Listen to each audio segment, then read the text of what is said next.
On behalf of St James Ethics Centre, the Wheeler Centre, the Melbourne Food and Wine Festival, The Age, the City of Melbourne and the ABC, all of whom have worked together to make this event possible, I'd like to welcome Philip Wollen.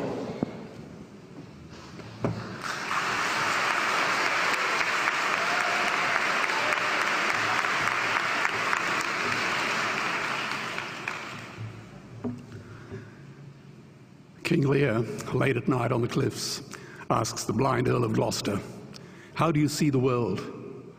And the blind man Gloucester replies, "I see it feelingly. And shouldn't we all? Animals must be off the menu because tonight they are screaming in terror in the slaughterhouses, in crates and in cages, vile, ignoble gulags of despair." You see, I heard the screams of my dying father as his body was ravaged by the cancer that killed him. And I realized I'd heard those screams before. In the slaughterhouse, their eyes stabbed out and their tendons slashed, on the cattle ships to the Middle East, and the dying mother wail as a harpoon explodes in her brain as she calls out to her calf.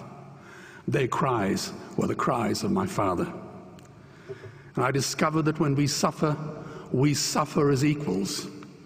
And in their capacity to suffer, a dog is a pig, is a bear, is a boy.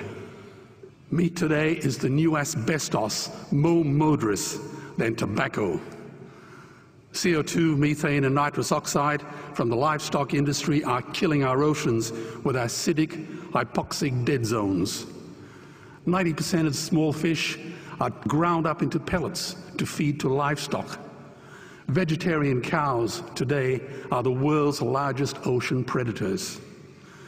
The oceans are dying in our time. By 2048, all our fisheries will be dead, the lungs and the arteries of the earth.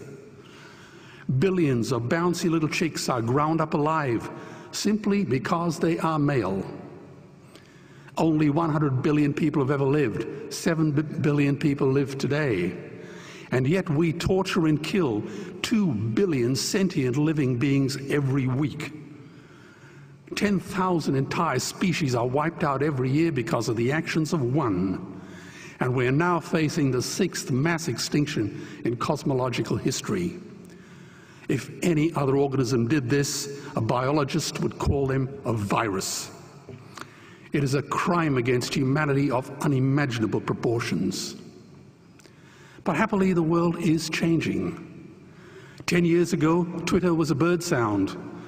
www was a stuck keyboard. Cloud was in the sky. 4G was a parking space. Google was a baby's burp. Skype was a typo. And Al-Qaeda was my plumber. Victor Hugo said, "There is nothing more powerful than an idea whose time has come." Well, animal rights today is now the greatest social justice issue since the abolition of slavery. Do you know there are over 600 million vegetarians in this world? And that is bigger than the United States, England, France, Germany, Spain, Italy, Canada, Australia, New Zealand, all put together. If we were one nation, we would be bigger than the 27 nations of the European Union. Can you believe that? And despite this massive demographic footprint, we are still drowned out by the raucous hunt and shoot and killing cartels who believe that violence is the answer when it should not even be a question. Meat kills animals, kills us, and is killing our economies.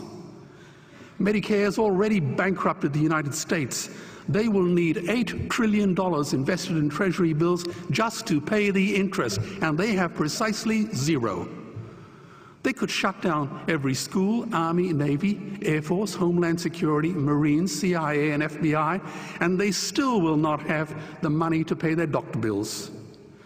And our Cornell and Harvard say that the optimum amount of meat in a healthy human diet is precisely zero. Water, as you know, is the new oil. Nations will soon be going to war for it. Underground aquifers that took millions of years to fill are now running dry.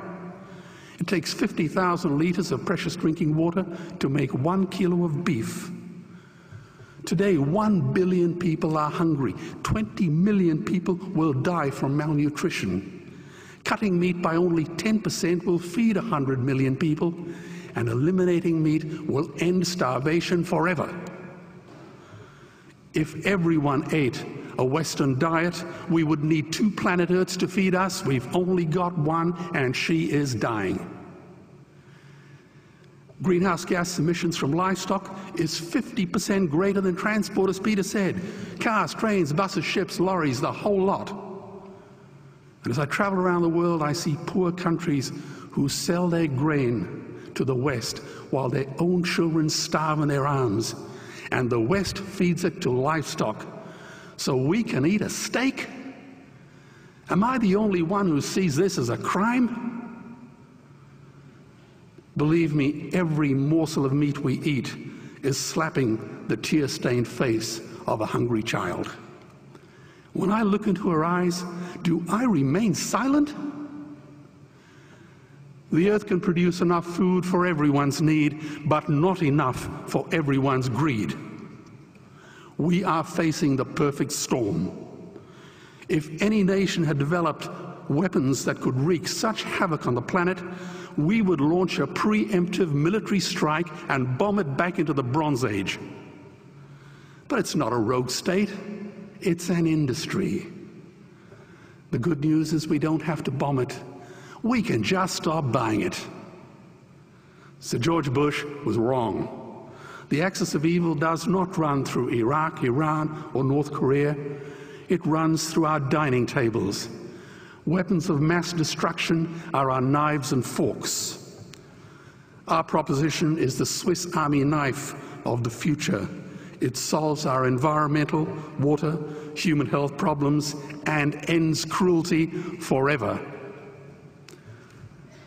The Stone Age didn't end because we ran out of stones. This cruel, disgusting industry will end because we run out of excuses.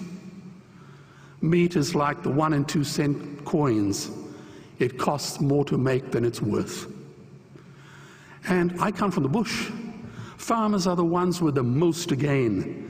Farming won't end, it would boom. Only the product line will change. Farmers would make so much money they won't even bother counting it, and I'd be the first to applaud them. Governments would love us. New industries would emerge and flourish. Health insurance premiums would plummet. Hospital waiting lists would disappear. Hell, we'd be so healthy, we'd have to shoot someone just to start a cemetery. So tonight I have 2 challenges for the opposition. 2 challenges. Meat causes a wide range of cancers and heart disease. Would they name one disease caused by a vegetarian diet? And 2, I'm funding the Earthlings trilogy. If the opposition is so sure of their ground, I challenge them to send a copy of the Earthlings DVD to all their colleagues and all their customers. Go on, I dare you.